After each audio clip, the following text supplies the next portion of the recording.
Welcome to the Family Skeptical, Parenting Through Nonbelief. We're a married atheist couple raising two wonderful, strange children. We ask big questions, dissect weird parenting moments, and examine how society ignores or misrepresents families like ours. If you're any stripe of non-believer who's involved in raising children, welcome. You are our people. Our kids have heard all our swears, but yours might not have, so be thoughtful if there are young people listening with you. So moms. I feel like we're both a little loopy.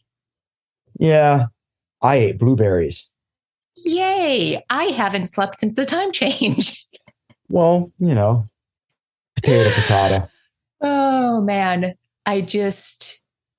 When we went to London, that time change was fine, but apparently 1 hour, that does not work with my system. Yeah. Only big changes. Little changes apparently destroy me. Yeah, that's funny. So this week, we are actually going to pause our series on education and take a little detour. No. Yes. Well, in one of the past episodes, we started talking about the logical fallacies. Mm-hmm. And it's just been kind of in the back of my mind since we had that discussion. Okay. And having the conversation about science education just really brought it to the fore for me. So I thought it would be fun to take a little break and discuss one of those that I think particularly applies to the sciences. Sure. But before that, I wanted to talk about a little thing that happened with Go. Okay. So we talk a lot about our kids' questions and how much we like answering their questions and how excited we are that they are questioning people in the world and how much we want to support that. Mm-hmm. And I had a little thing happen with Go, which made me think about something that I think you have to be careful about with kids' questions. Mm-hmm. So first, to give a little bit of context, in our episode about anger, I said that I never yell. So the context needed for this story is that very out of character, on the night when this happened, I had screamed at you for no good reason at all. Well, that's debatable. I truly don't think so. Okay. So very out of character. I have often said that I am a straw that breaks the camel's back kind of person, which is maybe what is happening with the time change. During moments of big crisis, I get very calm and can kind of handle things. Mm-hmm. But then if something small happens, it'll kind of totally mess with me. Mm-hmm. So clearly I was just feeling stressed because I can't even say that something happened, something non-existently small happened and I got very obsessed momentarily. So that is not in character for me. I had apologized to you. I had apologized to the kids, but I felt very bad about it. So I had been crying that night. I was not at my best. And we're getting ready for bed. And Go is chatting, as Go has a tendency to do.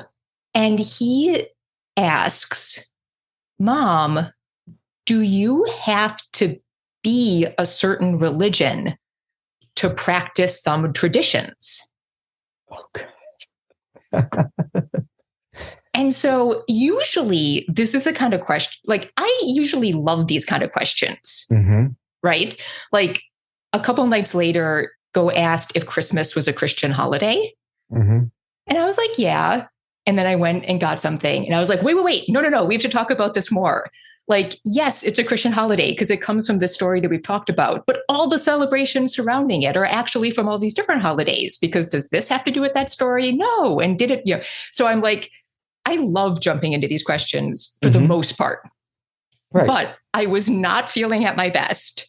Okay. And I was just like, what is this about? Like, has he been talking to his friends? Does he feel bad that we're not part of a religion? Is he like worrying that he's not going to be able to do fun stuff because we're not Christian or whatever? Yeah. So I started saying, well, no, like we celebrate holidays where we're not part of that religious faith, and like you can just enjoy the celebration. And I sort of started going into things. Mm-hmm. And it kind of, he was like, it clearly wasn't what he was looking for.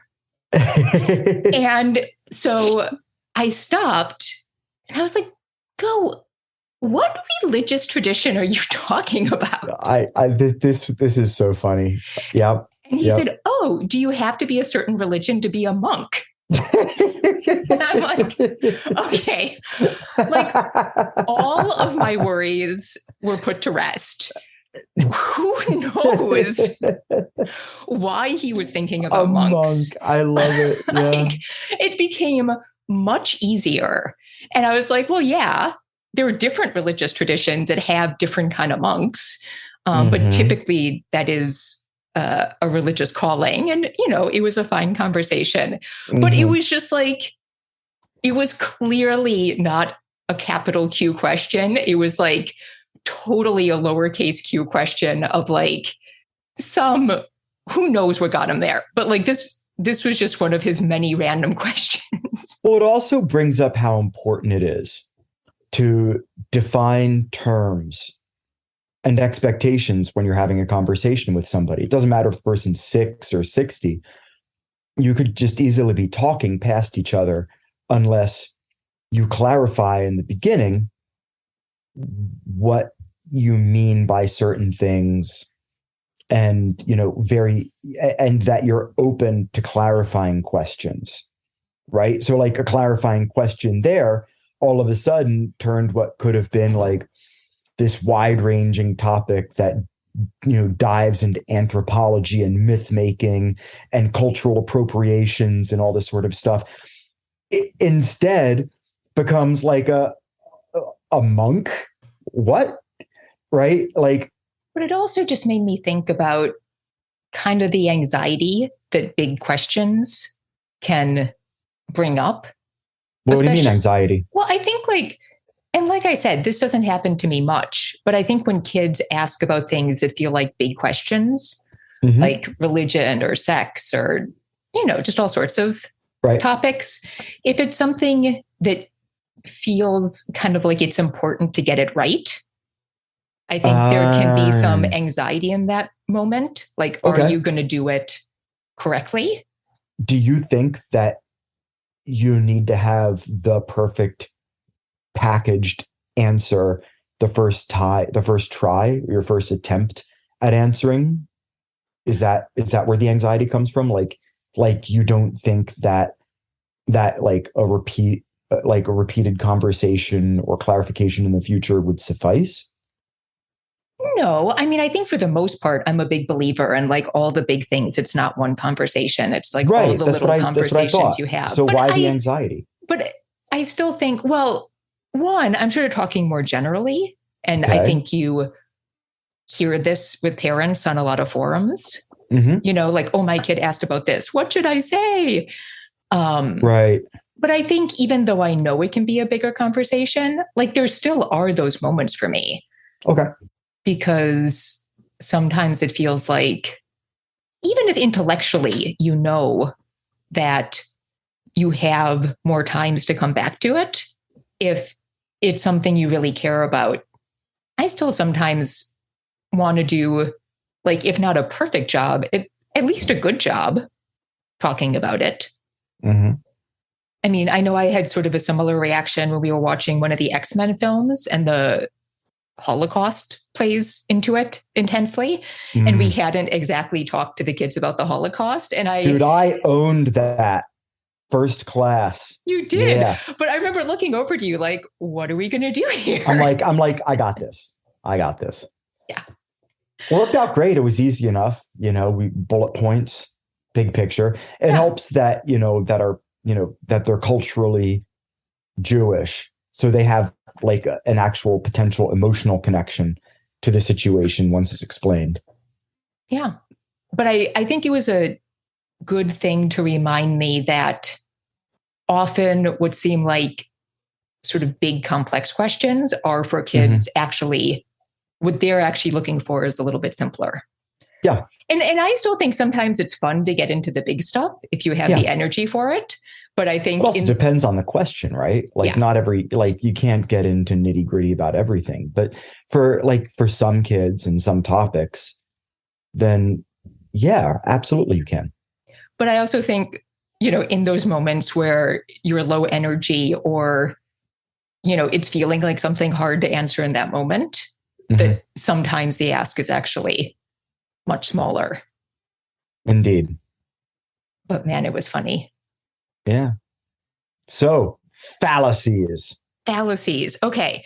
So like one in particular? Yeah. Or yeah. Oh, okay. So the fallacy I want to talk about is the appeal to authority. Yeah. Do you want to explain the appeal to authority? Would you like me to explain the appeal to authority? Yeah. So an appeal to authority is in essence when you point to a person in the public space or historically that espoused a certain belief and say the belief is true because that person said it's true. And you need to respect, and because that person is respected, the belief should be assumed to be true. Or that person has such and such credentials, therefore the belief or their position, it should be assumed to be true, right? Like people point to C.S. Lewis all the time when it comes to philosophical arguments for God, for instance. And sure, but again, it's just a person with a philosophical argument that is just a philosophical argument. Like arguments, as the man says, stand or fall on their own merits, not on who is arguing them. Like you could have the dimmest wit in the world telling you that it's raining outside. And if you say, no, and here we go to the other side of it, like an ad hominem, no, you're gullible or you're a dimwit. I can't trust you that it's raining outside. I'm not going to take my umbrella. You go outside and you get wet. Because what that person espoused was demonstrable. And it had nothing to do with their character or their cognitive potential or any of that, their education level. It was just that they made a claim that could be borne out by observation and data collection, right? So that's what you do the other side of it. Like it doesn't matter who is saying it, what their credentials are, how famous they are, or whatever. What is the claim? And then you explore the claim. Now, I can sort of read the tea leaves we're getting at with this in the future of this conversation. So I'll preface the conversation by saying, there are circumstances when you should trust experts because that is a heuristic that is proven to work, right? And so it goes both ways. Like, are you going to explore every bit of potential medical advice? Probably not. Do you feel like you need to know the ins and outs of, aerospace engineering, aeronautics, and flight controlling, like in order for you to trust commercial airliners? Probably not.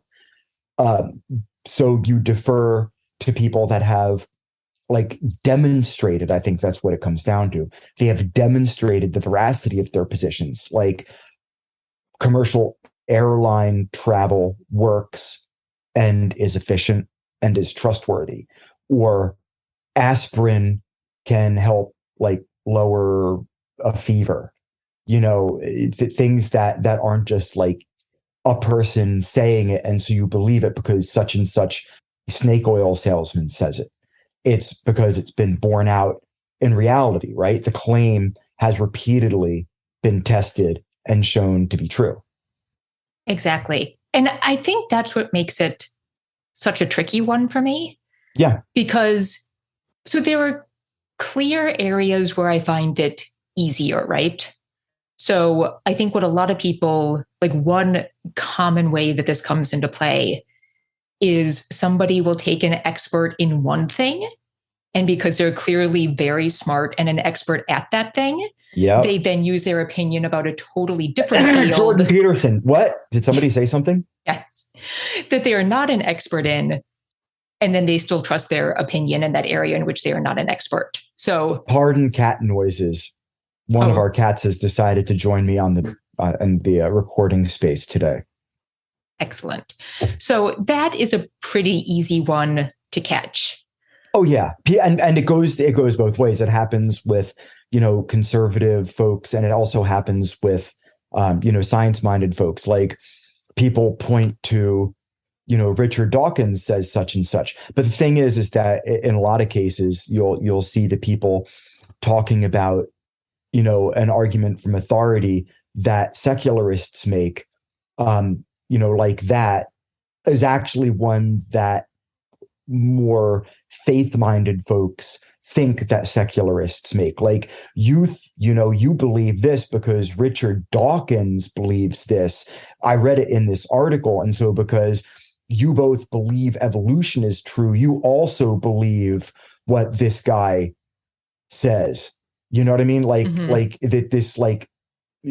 like the generalizations come into play. Like, and isn't it interesting how all of a sudden we're talking about equivocation fallacies, false generalizations, ad hominems, and you brought up, I just want to work on an argument from authority, but how quickly the other fallacies get tied in to it, right? Potentially, because when you approach something from a fallacious standpoint, you open yourself up to all sorts of faulty reasoning. Because I think that what it comes down to is you're arguing from an emotional position, and you'll use any sort of reasoning that will prop that position up, right? In defense of your ego or defense of your emotions around the thing. So your mind doesn't care as much about whether or not, your arguments are valid. Yeah. But yeah, it goes both ways. I think the most interesting example of that I've heard, skeptic generation. Okay. They had a caller. He called in a lot for a while. He hasn't called in recently. Connor?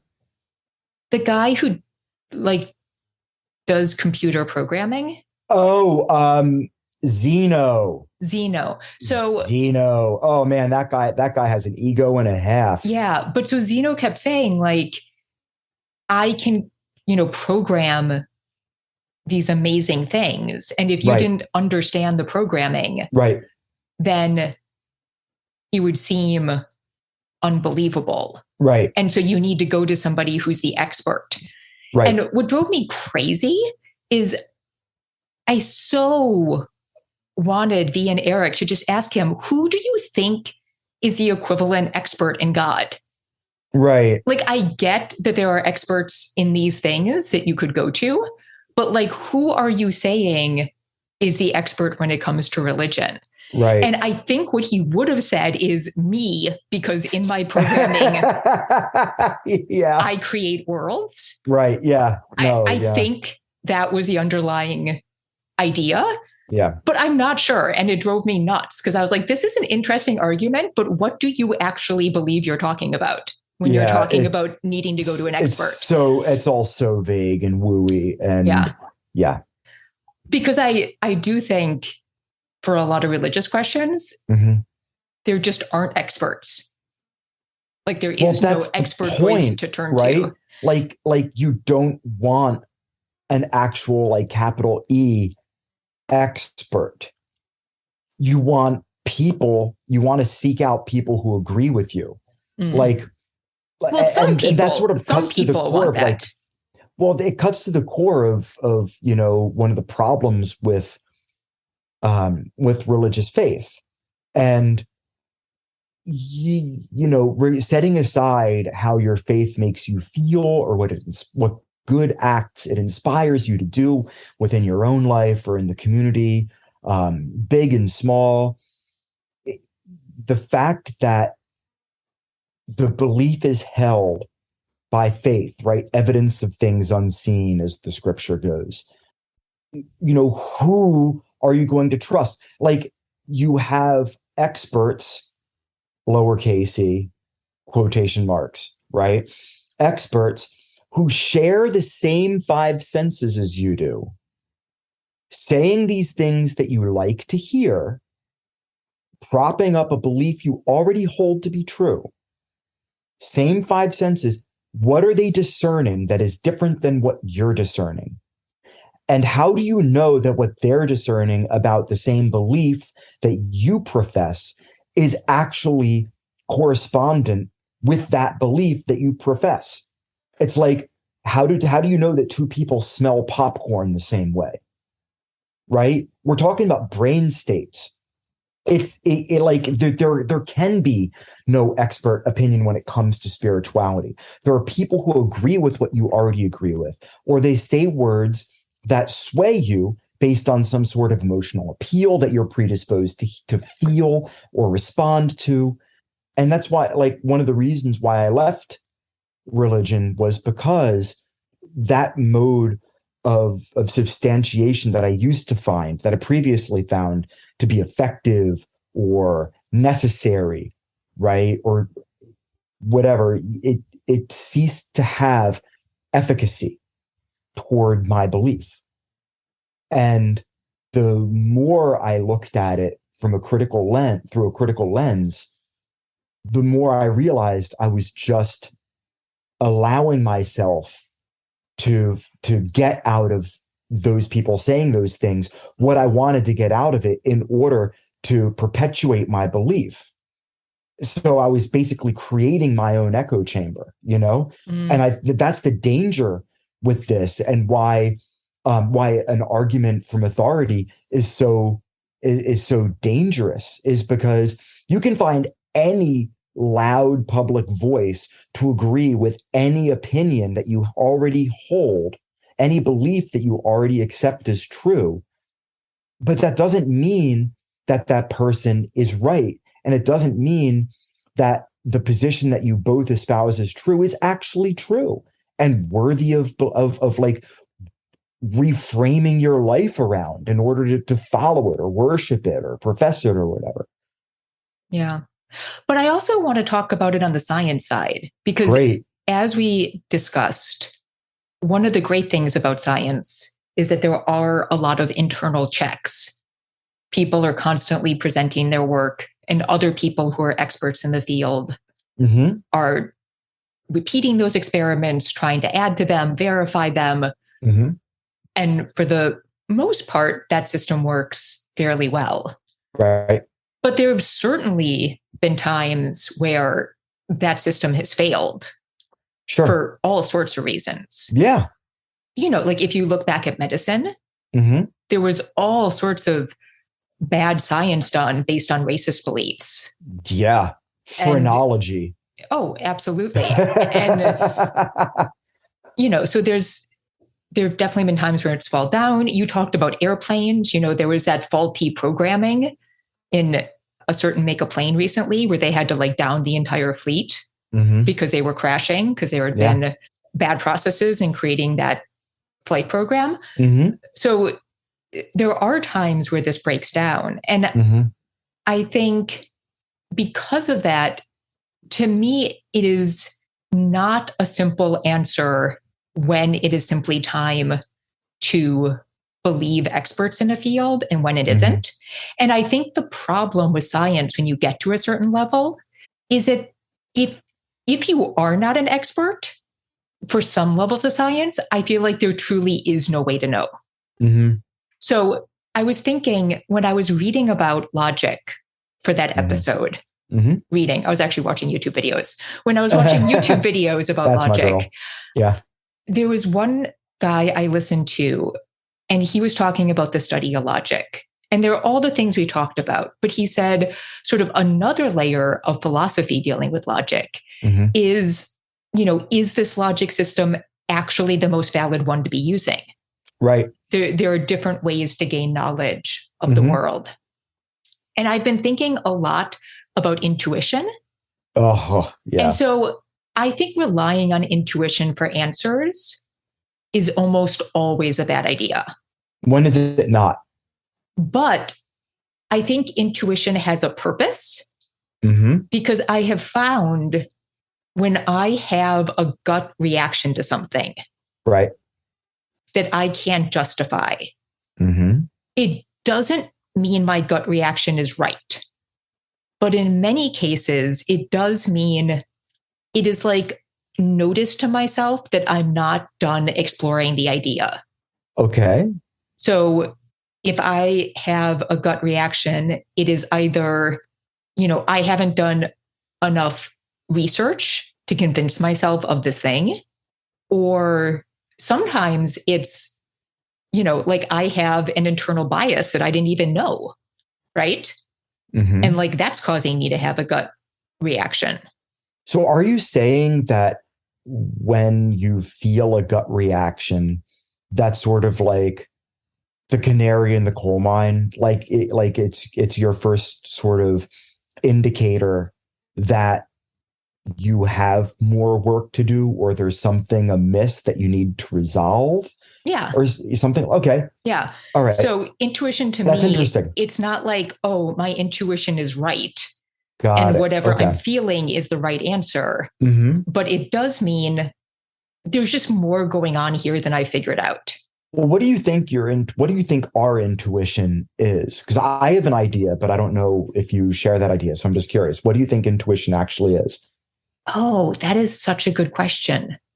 I think it's the lizard brain's reaction to like the full breadth of your life experience. Okay. I'm totally there. Like, I think that it is, the way I think of it is patterns. Yeah. Our lived experience has conditioned us, whether we know it or not, to see patterns in behavior. Whenever X happens, Y is the result. And Yeah. so even if when X happens, you're not consciously aware of it, even if you're never fully aware of when X is happening, you are even subconsciously aware of Y being the result. Like this is how you can hack your responses to behavior in a conversation, how you can reframe your body language to be more confident, that you can identify that, oh, whenever somebody talks to me like this in this tone of voice or has this posture and body language, I do this in response, and that elicits this response from them.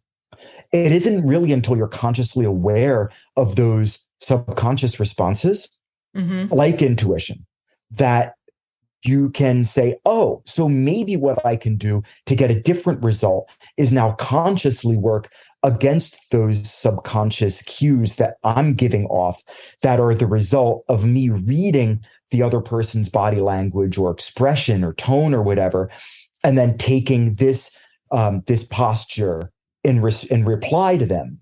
Does that sort of make sense? Like it isn't something that you can, like, I'm using conversation and body language because that's something that you can wrap your head around, whereas intuition can get kind of murky. But I think they operate in much the same way. They are responses to patterns of behavior that we have observed in our own lives, in our own experience over a long period of time with a great number of data points. And our responses to them happen at what we would call the air quotes, the gut level, right? Like it just kind of comes out. We don't have any sort of conscious control. We don't even think about the fact that we have no conscious control over it. It's just something that we do. But it isn't until we identify that it could not necessarily be a positive response that we look to how we can maybe not even correct, but guide that response to stimuli into some sort of more cogent response that gets us where we want to go, instead of leading us to the same conclusion ineffably every time we're in that similar situation, if it's not getting us what we want out of life, right?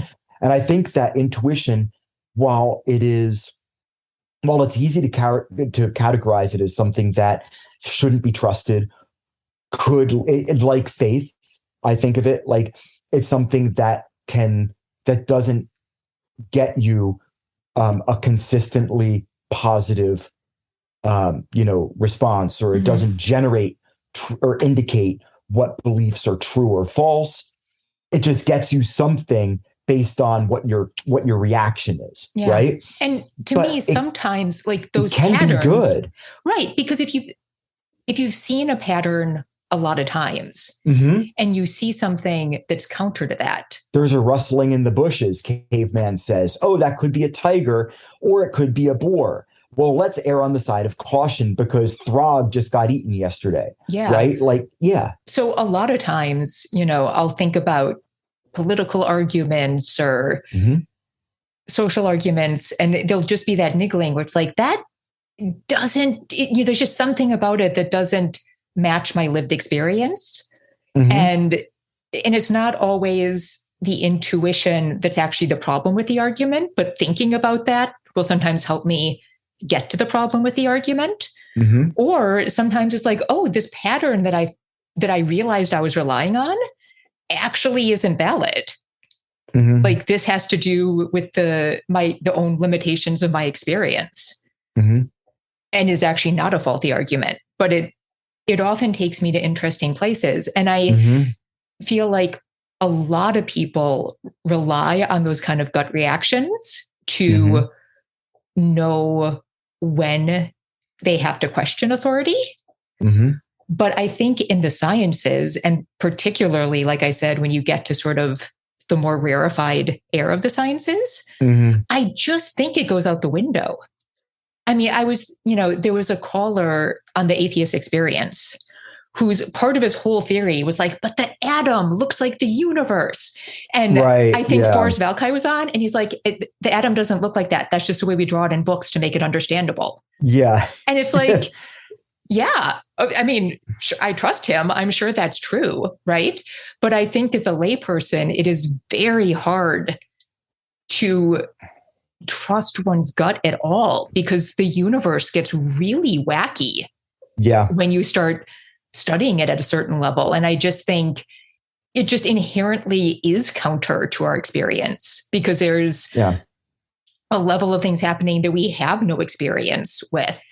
Everything begins to exist has a cause, says the Kalam. Oh, really? Show me that everything that begins to exist has a cause. The universe began to exist. Oh, yeah? Show me that the cosmos had an actual origin, not the instantiation of our universe that began, with the initial expansion of the Big Bang or whatever. Like, show me that, everything that preceded that had an origin point.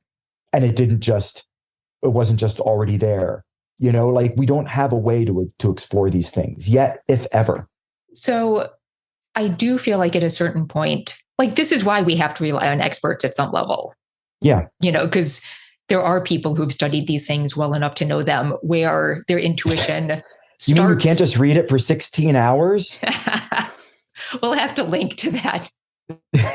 There was a guy on one of the call-in shows who had studied physics for 16 hours and decided that he understood why all of the physicists in the field were wrong. Yeah, but 16 hours apparently is the magic number. Yes. I wonder if he did it at Holiday Inn Express. Yeah, that was Talk Heathen, right? I think so. Yeah. But, but there are times when these things do need to be questioned. So I understand why people want to go on their gut after studying something for 16 hours. Yeah. I guess is what I'm saying. Like, it is hard when you literally, like most people just can't do adequate research to question things or not. And I understand why some people feel weird about that. And that it does feel like just sort of, I think it's not the same as just putting your faith in like a religion. But I think because of that, I do sympathize with people who look at that and go, well, you're just putting your faith in this. Right. Because there is something tricky about it. Yeah. And that's why, like circling back to the very beginning, that's why when you're talking about these things, it's important to come to agreement on terms. It's important to talk about like, what the purpose of, or like a stated purpose of a conversation is, or, it's important to communicate about the communication and not just to assume that a person holds a certain view because they hold this other view, or that a person agrees with everything this, authority figure says because they agree with one thing that the authority figure believes. People are people. And bringing it back to the point of our podcast, which is parenting, to teach your children properly. I firmly believe that you need to listen to them. Like, they need to know that you hear them, that they're recognized as people. They need to know that when they have an idea, that you will let them speak it and you'll hear them out, not waiting for your turn to speak impatiently, but actually hearing them and then responding to what they say, not having a pat response to dismiss a concern, but, time permitting, to actually engage with them, because that actually educates them, because then you can use the Socratic method to help them explore what it is they believe. Why? Ask them the why questions, like we said a couple of weeks ago. Why do you think that's true? Why do you believe that? Why did that person who told you that believe that? When did they live? What else did they believe? What was their worldview that led them to believe this thing? Right? I can't wait to talk about Isaac Newton with the kids more, because I've talked about him a little bit in that, people have widely varying views, but this is a dude who firmly religious, nonetheless, yes, physics and calculus, and also, yes, freaking alchemy, like, like, make the Venn diagram at your peril.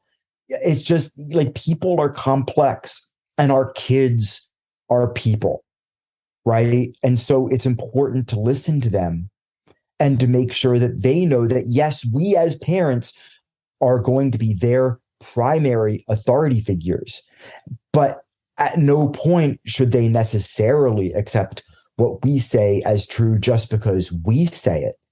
If they have any questions, that they should feel obligated even to push back and say, I don't understand why that's true.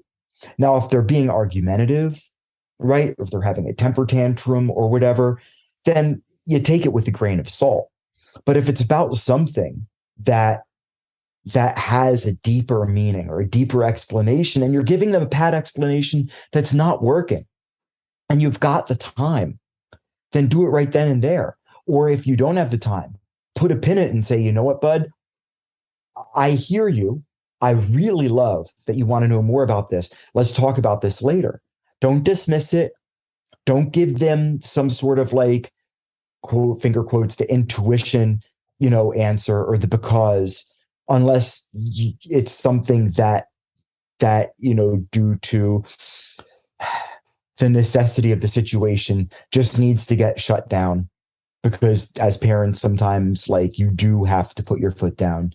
But if it's about something that you can really explore, then you owe it to your kids to explore it, and to not just say, this is what I think.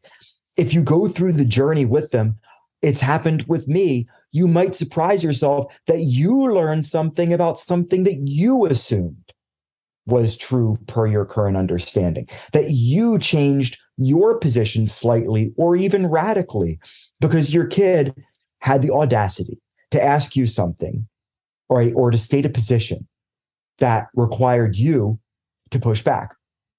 So as parents, we owe it to ourselves and our kids to not be those authority figures or assume that we are the authority figures, but to have the humility necessary to step back from our own egos and say, you know what, we owe our kids better. It's so funny you say that, because just thinking about this now, I think I've been thinking about it all wrong. What?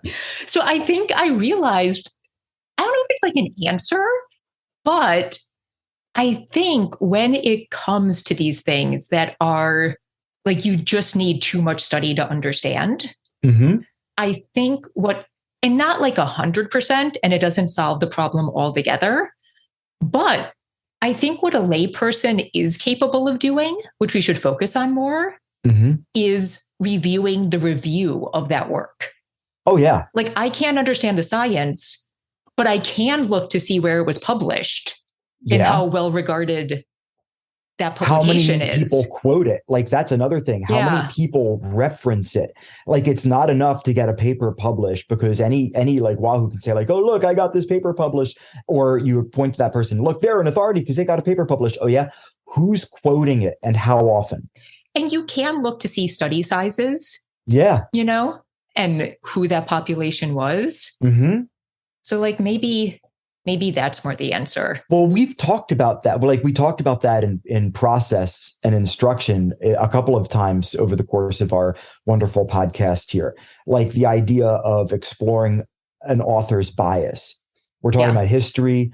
You know, if you're talking about history, you have to look at who it is who did the writing, when they lived, where they lived, what they also believed.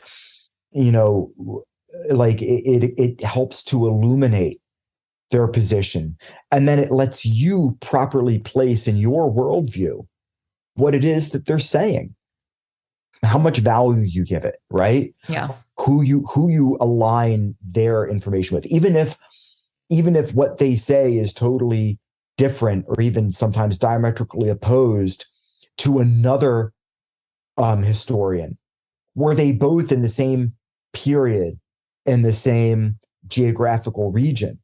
And if so, did the same events lead them both to like sort of categorize their worldviews in a certain way, or like to have certain elements to the historical narrative that other people today might not necessarily have because things have changed? Like, it's really, really interesting. And to not think that is interesting is one thing, but to not make your kids at least aware of it as being something they are probably going to want to look into, at the very least in some cursory fashion, you're doing your kids a disservice, right? Like, bias and context are huge, not just in history, but in science too. Interesting. Well, thank you for letting me take this detour today. It was clearly helpful for me. It was helpful for me too. Like, I was so excited when you came to me with this idea, because people give fallacies this rap where it's like, yes, you want your arguments to be logical. You want them to be both valid and sound. But fallacies can teach us so many things about how we think, both in big and small, how we relate an argument or a belief to our emotions, to our personal backstories, right? To our egos. And then as parents, what do we do? Sorry if you're getting some, like the cat is rubbing her face on the microphone. That's not helpful. Please stop. And how we relate all of that to, teaching our children and guiding them towards, believing as many true things and as few false things as possible, while still also charting their own way through the world and not just taking our word for it, not like looking at it from mom and dad say it, so it has to be right. So thank you very much, moms. This is great. Oh, thank you. So to wrap things up, as always, we have to thank Jonathan Zalbin and First Frame Music for the music for the show. Woo! Yay! And so that concludes this episode of The Family Skeptical, where nothing is sacred except for our kids.